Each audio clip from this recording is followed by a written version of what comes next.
My name is Jim Hart, and I'm here to talk to you about something very important. Do you know what it is? School. Good. What part of school? Anybody? Why are you here? Us. Yes, you. That's right. Anything in particular? What tool am I going to talk to you about today? Raptor. Chalk and wire.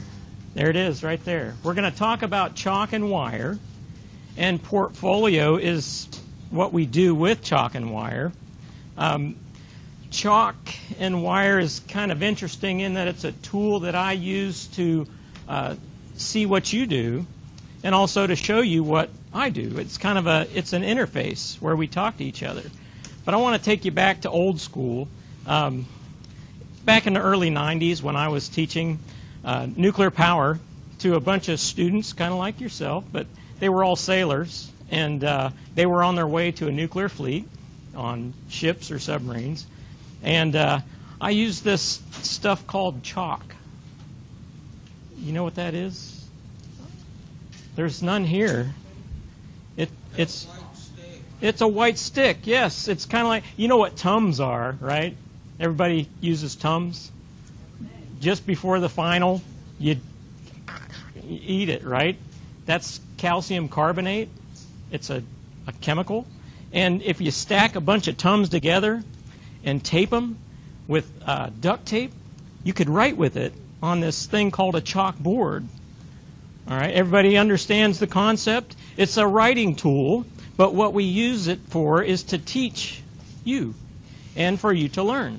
But we like to just kind of see through all that chalk. And we want you to learn, and when I turn around after I've written on that chalkboard, I can see it in your eyes, or I don't see it in your eyes. You know, the lights are there, but nobody's home, or you got it, and you're just sparkling.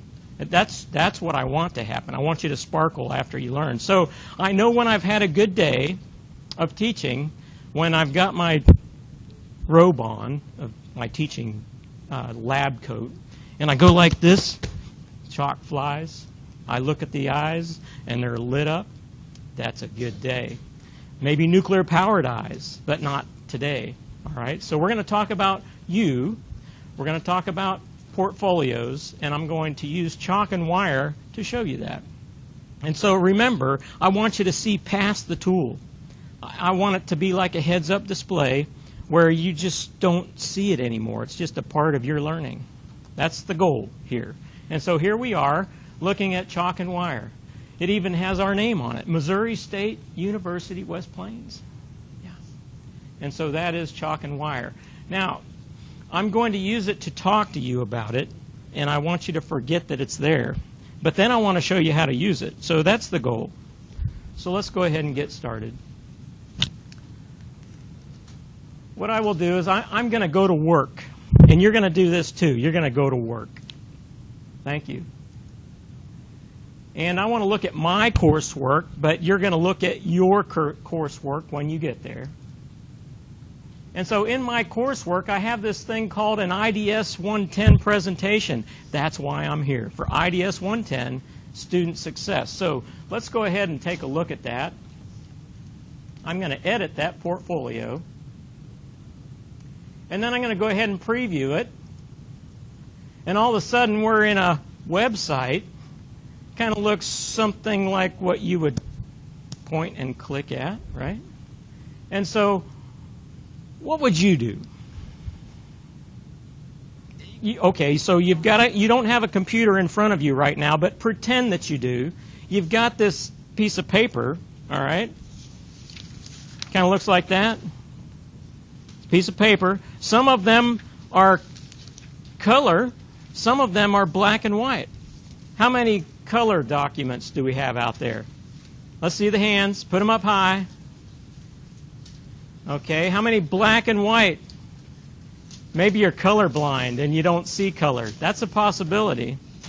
All right, so I'm thinking maybe half of you have color and half of you have black and white.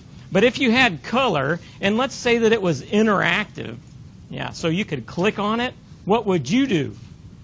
Somebody tell me. Just click on it. Okay, so what do you want to happen after this presentation? What should happen? See anything up here important? Yeah, that's pretty important. All right. So you would click on that. But if you wanted to look at your assignment, which is this portfolio exercise, what would you do? Click on it, right? So you'd go to portfolio assignment. And so I'm going to click there. And wow, look at that. It's interactive. And there is a document called portfolio exercise. What do you think is behind that little door?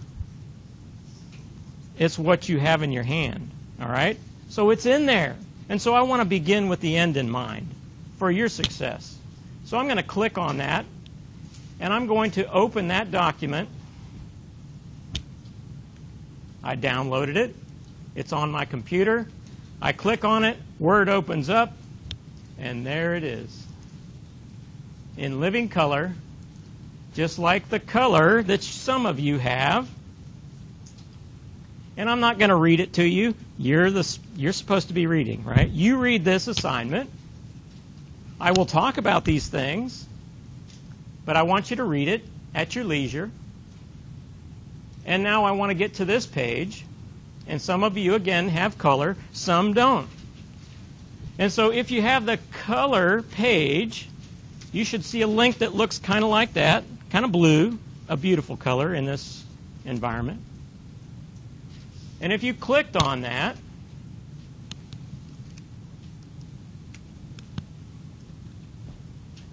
something would happen.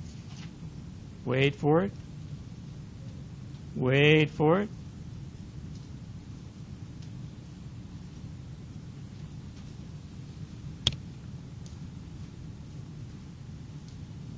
I'm still waiting. It opens up Internet Explorer, and look at that. That's where we were. So, on this piece of paper, if you'll take it to your desk near your computer, either type it in or touch it. I'm kidding. It's not like that. You have to type it in or open the electronic version, which you should find in Blackboard on your IDS 110 site. Click on that link, and you will go to the same place we are, so that when you're done with this, and I'll only be here for probably 45 more minutes, when you're done, you can come back to this so that you can spend more time, and you need to. We're going to spend about 50 minutes today, me talking to you. Outside of this classroom, you should spend 100 minutes on reviewing this, on doing the assignment, at least 100 minutes. Okay, so we're not done when you leave this room. We're just getting started. You're just getting started. All right? And so this is where I want you to go. That's how you get there. And now let's talk about student success. There's a presentation, a link that you can click on. It will be there when you go there, waiting for you. Wow, look at that. Isn't that special? That kind of looks like PowerPoint, doesn't it? But it's not. It's a PDF, but it's been placed on chalk and wire and now made available to you through the Internet. And so I'm Jim Hart. I'm the Assistant Professor of Computer Graphics and Programming. That's game development. And Computer Information Systems. That's programming. And so that's what I do. I love technology. Isn't it awesome? And I want you to also. And so the objectives of this is, first of all, an introduction. Done. We did that. Next, I want to tell you what the purpose of student success is, and talk about the purpose of portfolios and how we measure your success using that. And then I'll give you an opportunity to ask questions and give me answers. No, I'll give you answers. We'll just have fun with that, if we have time. And so the introduction, as I said, is pretty much done, but I'm the head of the technology department. I'm a codesmith, which is kind of like a blacksmith, somebody that hammers out metal. Well, I hammer out code and love it. A programmer. I'm also the portfolio chair. No, you don't sit on me. I'm not one of those like this, but I'm the guy that just kind of organizes and orchestrates portfolios. And I'm a chalk and wire specialist, so they say. I just kind of like it. So it's special to me. And so I want you to succeed with portfolios. Now, because I gave half of you black and white and half of you color pieces of paper, right now, that's about how many are going to succeed and how many aren't. I want to change that. I want to change that with this, the portfolios, because half of you may not be around for a while. Okay? Some of you will go all the way to the end. I want that to change. I want everybody to go ahead. All right? So I'm going to help you do that with portfolios. I want you to succeed. And so I'm going to success you. That's kind of like I want to bless you. And I do. I want to bless you. But I want to success you so that you are successful at the end of your education, so that it doesn't stop there. It just keeps on going. And so the key to your success in the workforce is your portfolio. It's a tool. It's a key that will get you further than if you didn't have it. And so in student success, what's in it for me? Or what's in it for me?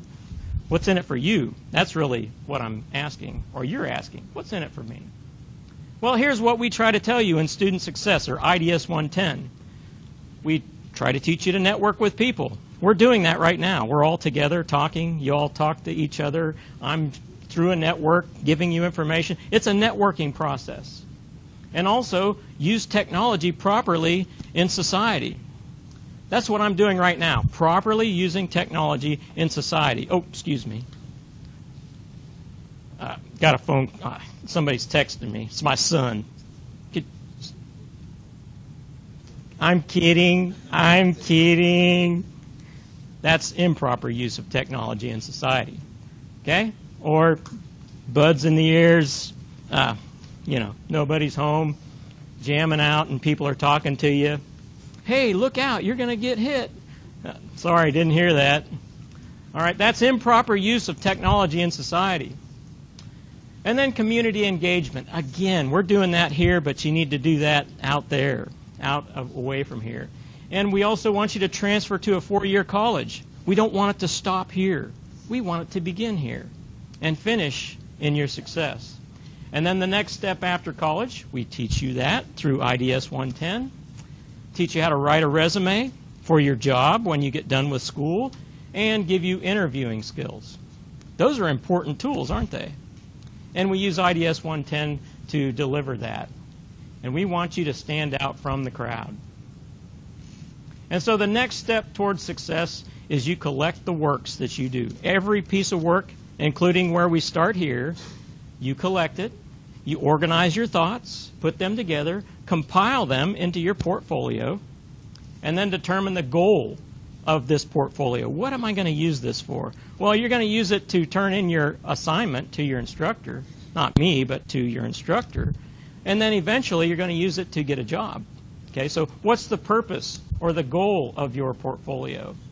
And then you need to adjust it to meet the need, because you'll use it multiple times for different things. You may want to go to a 4-year college. Use your portfolio. Take it with you. Show them what you learned. And make sure you can prove what you have learned. But it helps you remember what you did learn. And so why make a portfolio? You want to be outstanding. Because most people are going to go to a job, or wherever they go, and they're going to have a resume. That's nice. That's a ticket in. Just a piece of paper, a ticket for you to get in the door. If you have a portfolio, they're going to say, wow. And if it's on the web, you just say, oh, here's my portfolio. Give them a piece of paper and you touch it, right? And it's interactive. I'm kidding, all right? But you give them a web link, and they can go to your portfolio at their leisure after you talk to them, and they say, wow, this person you've got it together. They're outstanding. And that's what I want to happen for you. You need to be outstanding.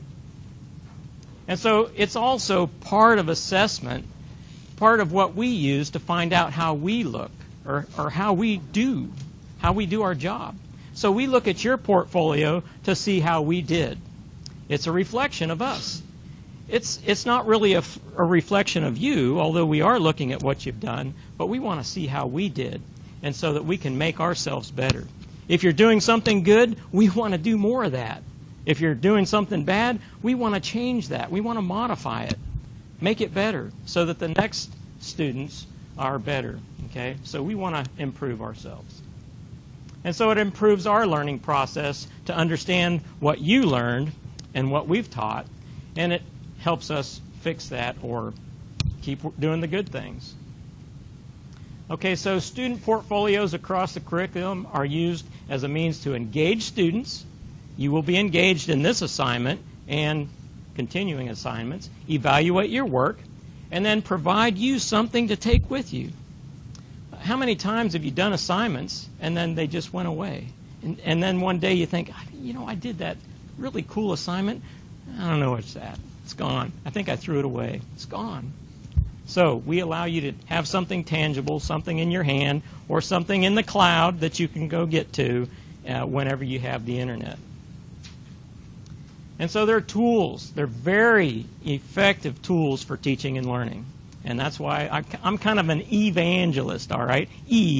Electronic evangelist, to tell you, to get you to believe in this, that portfolios are effective. And so they're good for exploring your creativity and originality, because with every assignment that you do, you should write a reflective paper. Reflect on that assignment.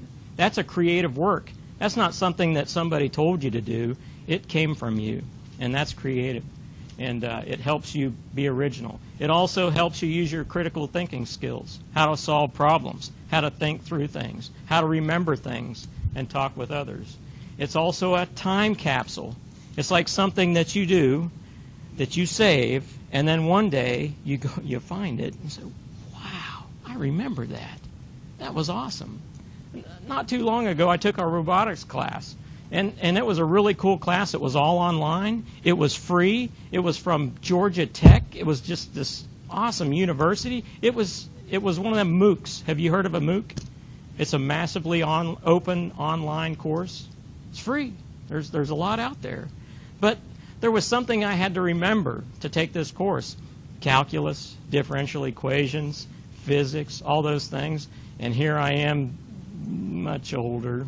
It's probably been 18 years or better, 20 maybe, since I'd looked at that.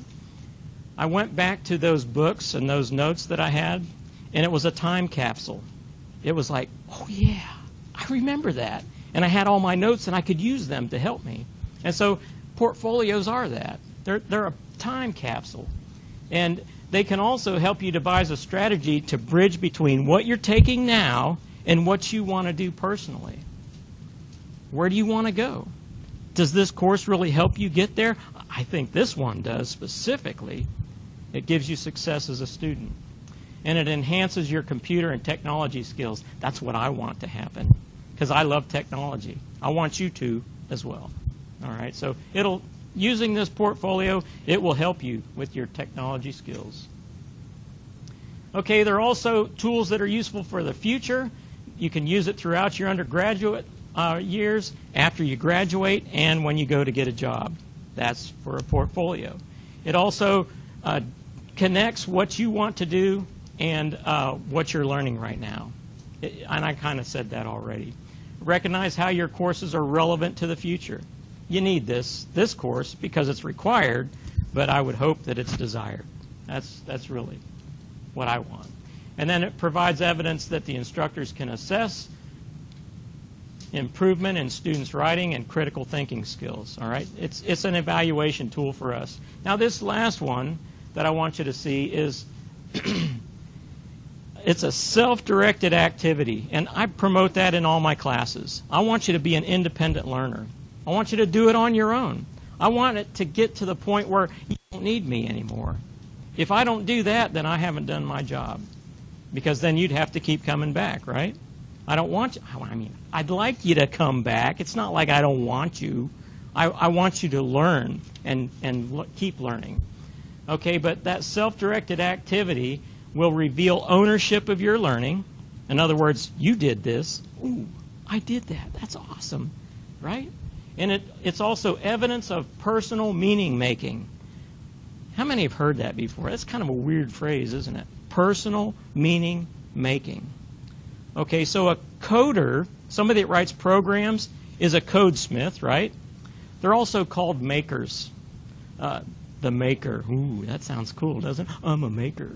You can make things with code, or you can build things, but you make things. But we want you to make personal meaning to what you do. And something has to be meaningful to you in order for you to be engaged in it, to be successful in it, to be excited about it. Okay, so we want you to do that with portfolios, personal meaning making. Now remember, there's a lot here, a lot of information. I'm just blasting through it.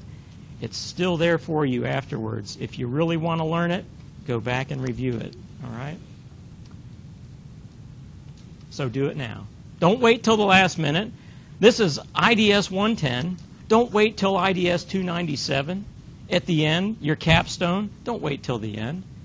That'll be like 2 or 3 years that you have to just drudge up and try and remember. You won't be able to.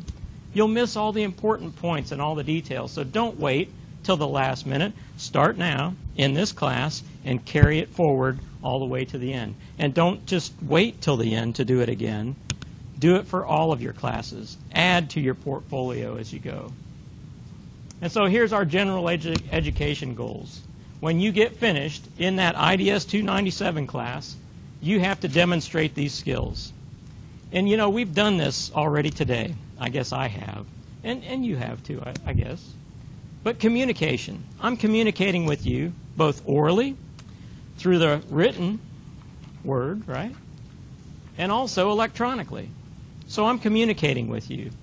You can do the same thing. Critical thinking, you know, we've talked about that. Problem solving, working things out, understanding. And then information management, wow, this is the tool for it. Chalk and wire is an information management tool. And then the value. I want you to value what you do. And I want you to collect it and keep it and remember it. And then finally, global awareness. Do you know you can share this with our students in China? They can get to your website and check out your portfolio if you'll share it with them. And so there are other people out there that want to get to know you. They want to network with you. It's a larger community now. All right? So we want you to demonstrate those things when you get to the end of your education to make sure that you can take that with you. And so the portfolio contents save everything. I've been teaching it, well, learning and teaching for about 20 years. Add it all together. Now I'm not just, 30 years old, right? You know that. So it's taken me a while to get 20 years of work in there. But I've saved everything. It's an obsession, all right, to me. OCD, that's not a disorder. It's a direction, all right? You have to embrace that. It's obsessive, it's compulsive, save everything. Okay, just collect, it's a collection. And my wife doesn't appreciate it sometimes because it fills up our house, our basement, our rooms, our closets. It's everywhere, what I've done and what I've learned. But it's come in handy. I'd sure like to have it on something as small as this. My wife would probably appreciate that too. But anyway, I'll take care of that another day. Portfolio contents. So what do you want to put in there? Artifacts, things that you do. This is going to be the first one that I direct you to put into a portfolio. This assignment, when you're done, you'll put in your portfolio. Make sure you get the revised copies. If you start with a draft, like in English, you do a draft, right? Save that. Then when you get done, put the completed work in there so that you can look at them side by side and demonstrate learning. Wow, that was me before, but look at that. Sweet. Okay, you can go on with that. Now, also, I want to tell you that exams are not a good example of an artifact. It's just not. Projects that you do, they're great. Papers that you write, they're good. But an exam like a multiple choice question, no, not a good artifact. It's a good exercise to demonstrate your learning, but it's not a good artifact for a portfolio. You wouldn't want your prospective employer seeing your exams, right? Doesn't make sense. So Just good work to put in there. And so what happens at the end? In 297, at the end of your education, you have to have 5 artifacts from 5 different disciplines, and you have to show all 5 of our general education goals. That's real easy. 5's an awesome number. All right? 3 5s. Just remember that at the end. And they should show that you've done that through general education, should be able to identify which capabilities are best demonstrated by each artifact, and you write a reflective paper to do that. In other words, this is what I did, and this is why I did it, and this is what I learned. That's a reflective paper, and it's from you. It's not what you're told to do. It's what's in you on paper or computer. And you can write a reflective paper for the whole thing, one reflective paper, or you can do reflective papers for each general education goal. All right? Reflection is awesome. You should do it all the time. I reflect about my life. I'll do that. Just real quick exercise. You should do the same thing. First 18 years, I finished it. I survived. And then I was kind of like where you are right now, after 18-ish years. Then the next 18 years, I became a nuclear operator. For 18 years, I learned about it. I went to sea. That was awesome. On a submarine, underwater. I remember all that. I remember surfacing, emergency surfacing. It wasn't an emergency. It was just a test.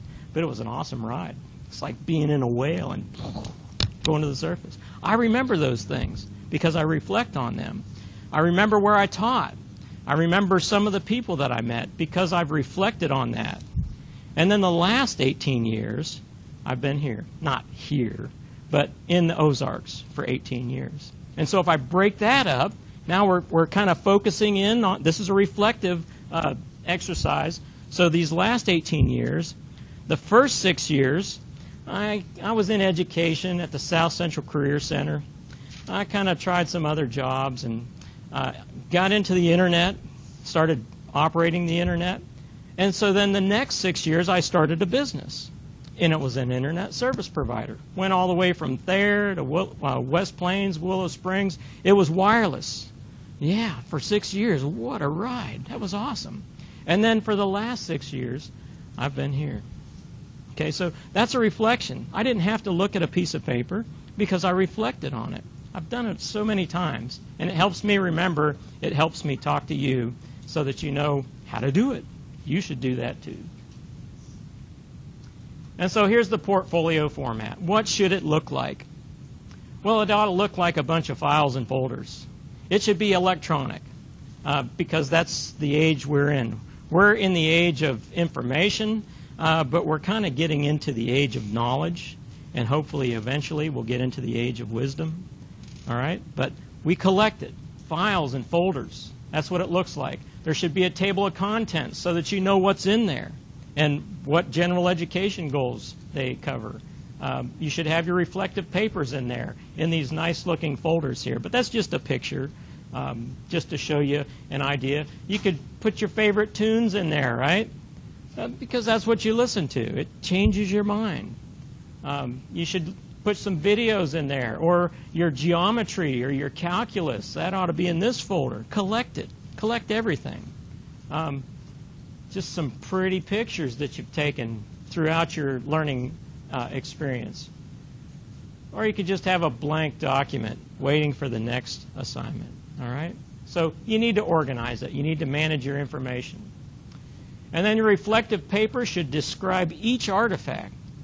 Not just the big picture, but each one. You should go back and think about it. It helps you remember it. It helps you do well on your exams.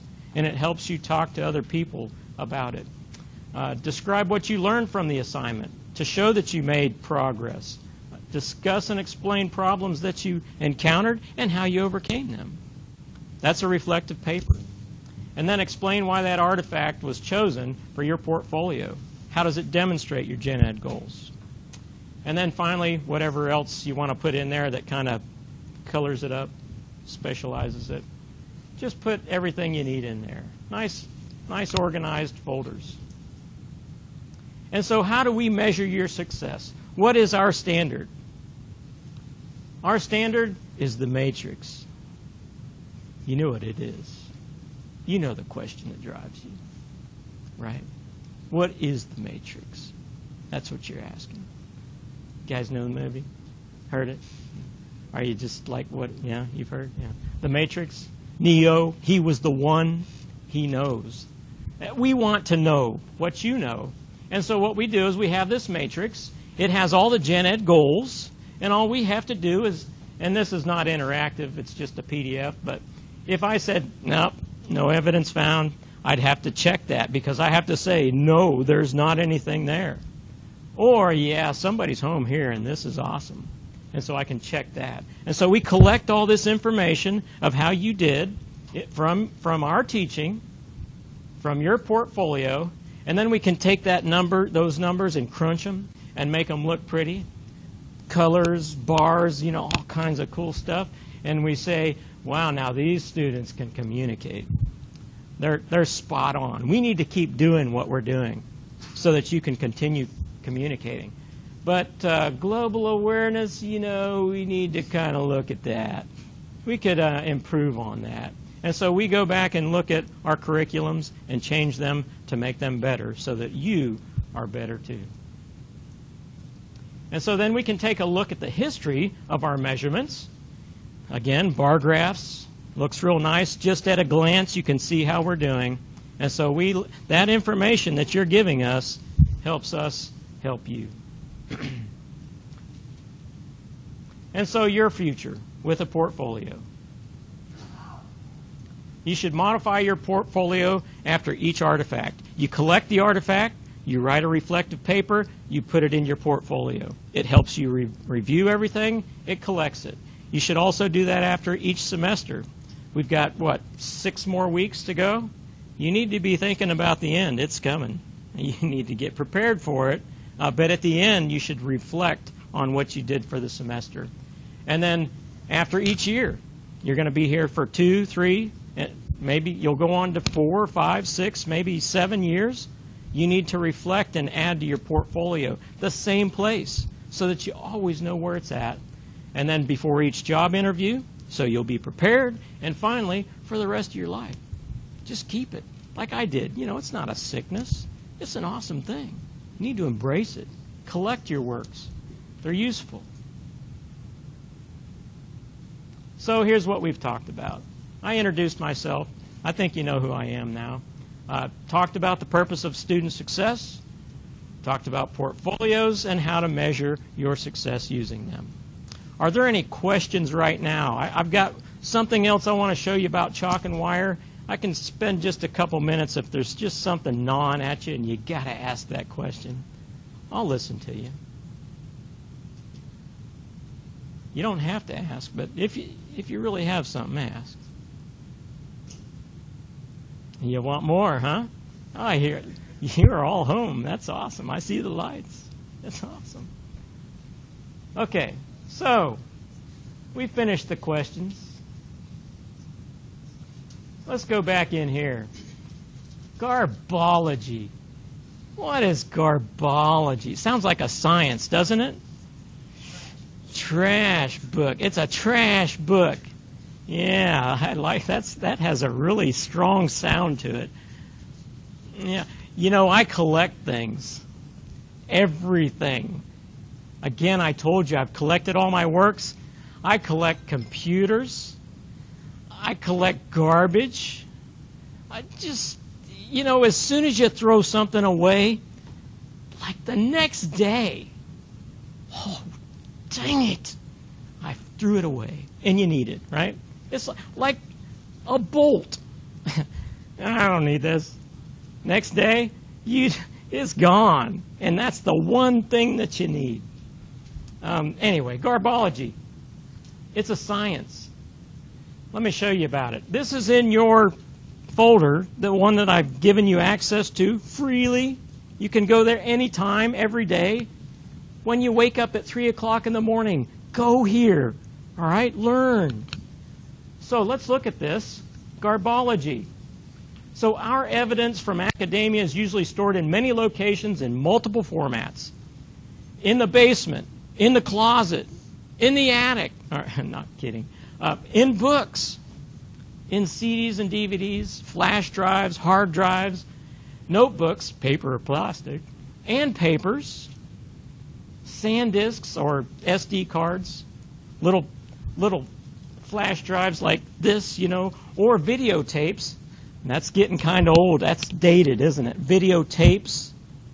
How about cassette tapes? Anybody got a cassette tape? Anybody? Cassette tapes? Is that? I've heard of it.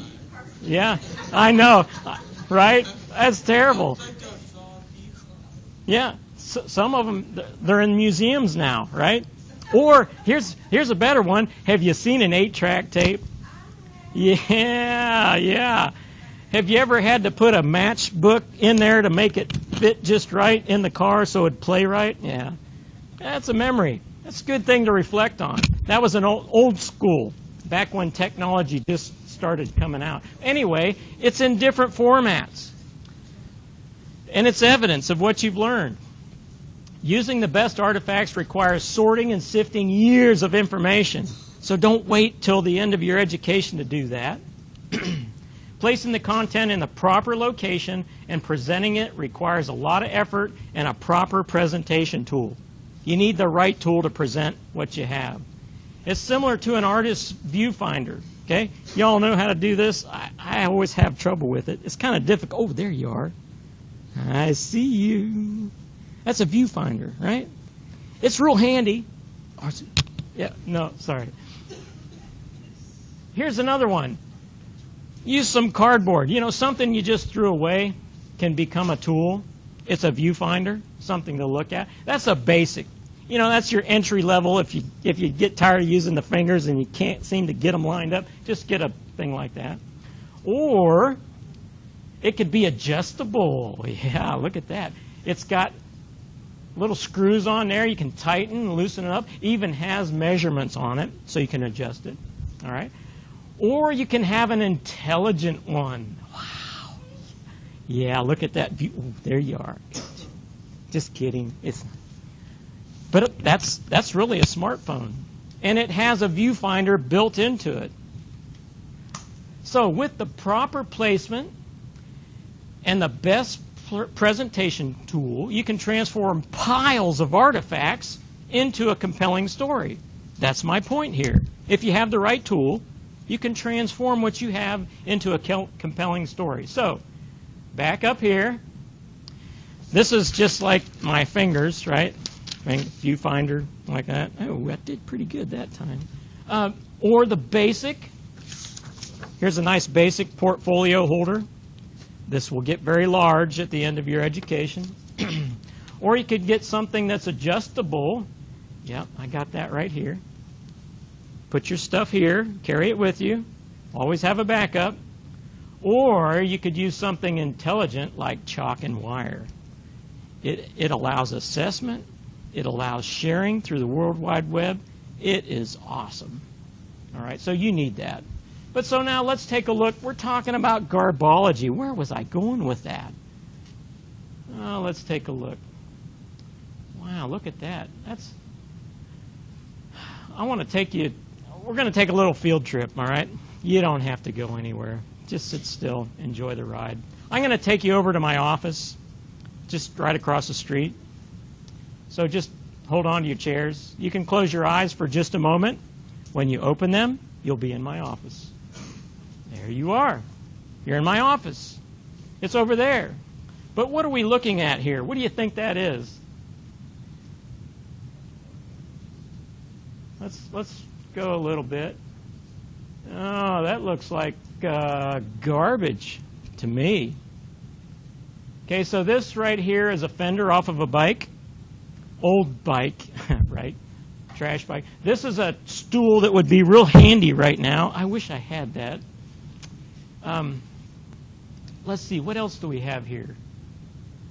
Let's zoom in a bit or around.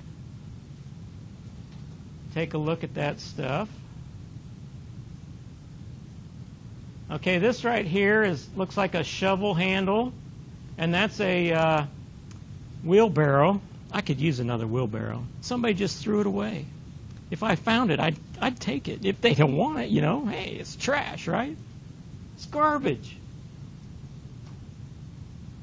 So what can garbage do? With the proper tool, it can do awesome things.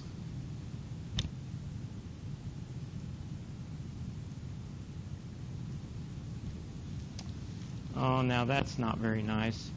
What happened to technology today? I am so sorry. Let's see if I can change that.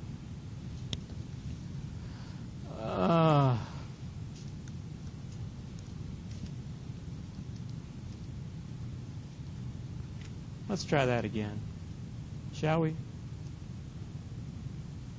That's a better picture. Okay, so you can see my wheelbarrow. You can see this chair that somebody carelessly tipped over and quit using. You can see that bike's fender. And so now let's take again a look at what garbage can do for us with the proper viewing tool.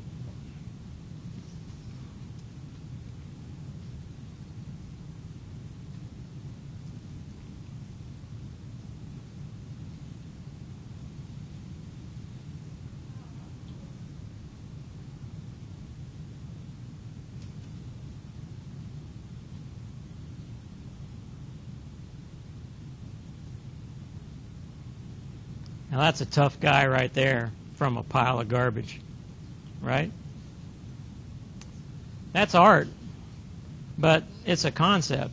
Some artist did that with a tool that they had, a viewfinder, and a pile of garbage, and you've been reading about it in Garbology. But you really can build crazy things out of what somebody else threw away. Or something that you might throw away, instead hold on to it, put it in your portfolio. Someday it may get you the dream job that you've been waiting for. All right? So, portfolios, they're for your success. Now, I'm going to come back in here, okay? Leave my office. Come back in here. Let's go back up to this website that we're at. And I want to show you quickly. I know we just have a little bit of time, but I want to show you how to get here. ePortfolio tools, chalk and wire, how you can get there and what to do when you get there. This is information about chalk and wire. Very useful. It's very easy to use, but you got to use it to learn how to use it. You can stream audio, video through chalk and wire. It can be just the most incredible portfolio. And we're using it right now. So we've looked past chalk and wire, and we're learning with this tool I'm talking about. You can even do collaborative work. You can work as a team, in a group, as students. You can work on one artifact together. You all get to save it, but you all work together and have your part of it. And then you can turn it in as an assignment. And so there are collaborative workspaces that you can set up. Portability, you can download this as a compressed file, all your folders put together inside of a chalk and wire. You can hand it to somebody on a DVD, CD, depending on the size of it, or you can give them a link to it so that they can go look at it. It's very portable and pretty affordable. Also, it's a responsive website. In other words, you can look at it on your smartphones, on your iPads, on your tablets. It's responsive in that it adjusts to the size of your screen. It doesn't have to be on this great big screen. Okay? So that's chalk and wire, just a quick overview. But there is a user's guide. Got to read the manual, right? It's pretty technical, but it's easy to use if you'll just read the instructions. I've got the instructions available right here. You can click on this link, or you can type in this. Now, you could even highlight that if you wanted to, and copy and paste it into a web address bar. Or you could just click on it. And now we're in the user's guide. You can get there without logging in at userguide.chalkandwire.com. You can get there, or just follow my link. You are a student, and I am too. I'm still learning. And so if you want to learn about chalk and wire and how to use it, click on the student link. In there, you have your choice of how to learn. How to learn how to use this. We have a quick start guide for students where you can click on it and read about it. You just kind of scroll through that. It'll show you how to log in. There's also a button to register if you have not logged in yet.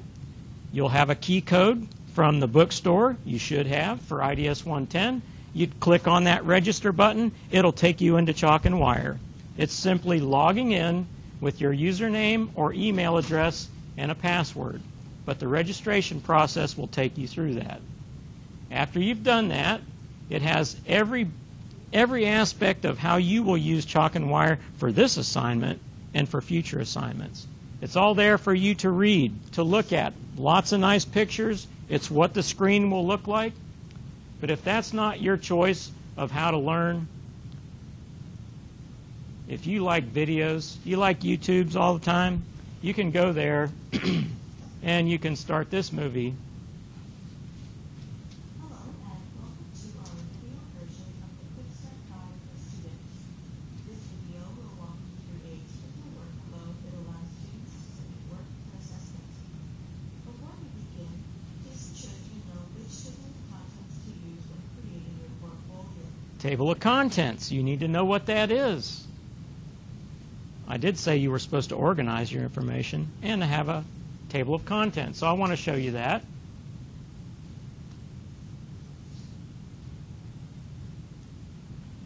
And let's see, let's go back to this. So to get to the table of contents, I have a link available for that. Within that link, there are links to make a customizable portfolio as well as build your table of contents. If you want to make your own, and you can make multiple tables of contents. All right, but I've already got one in there for you. And so let me take you there.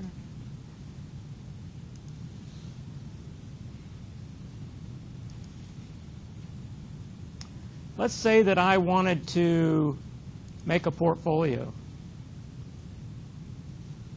Well, then I would say new portfolio, wouldn't I? Just read the signs. They're all there. You'll click new portfolio, and you'll say IDS today, or whatever you want to call it. And then here are a list. This is a list of table of contents. You will find an IDS 110 table of contents. It's in there, ready for you. Or you can make your own. You can make a blank table of contents, but you choose IDS 110, and then you create. And when you do that, you'll say, wow, I just made my portfolio. Awesome. And then once you're there, you will see that there's a link in your portfolio for the Critical Thinking My Influences assignment. This one right here. This is where you'll put your work. And so if I click on that, I can add content to it after you've done the assignment and made a Word document, just a document that has all your knowledge on it. And then you want to upload a new file.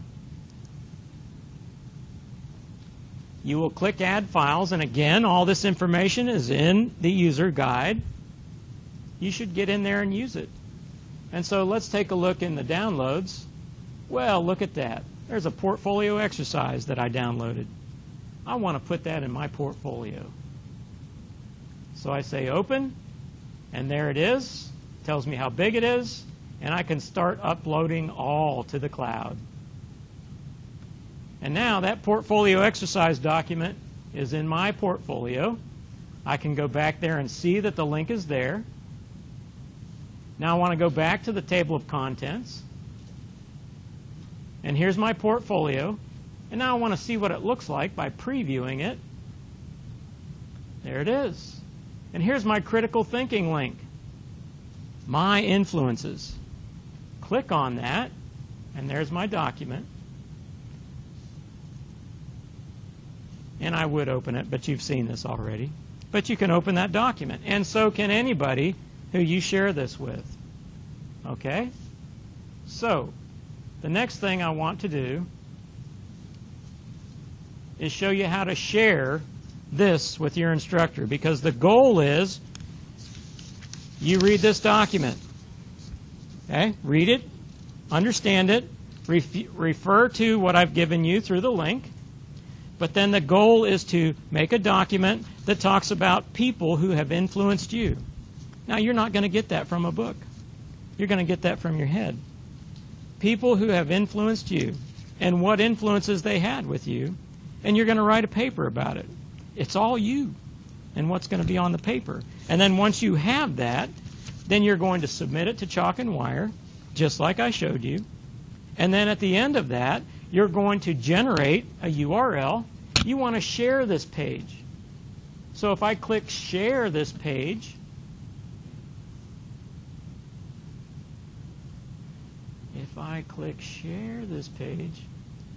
you know, I've had this problem before. And I don't know why it does that in this environment. But here's what I'm going to do.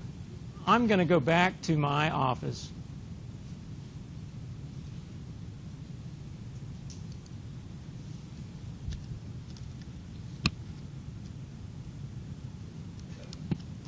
And I'm going to go ahead and get into Chalk and Wire there.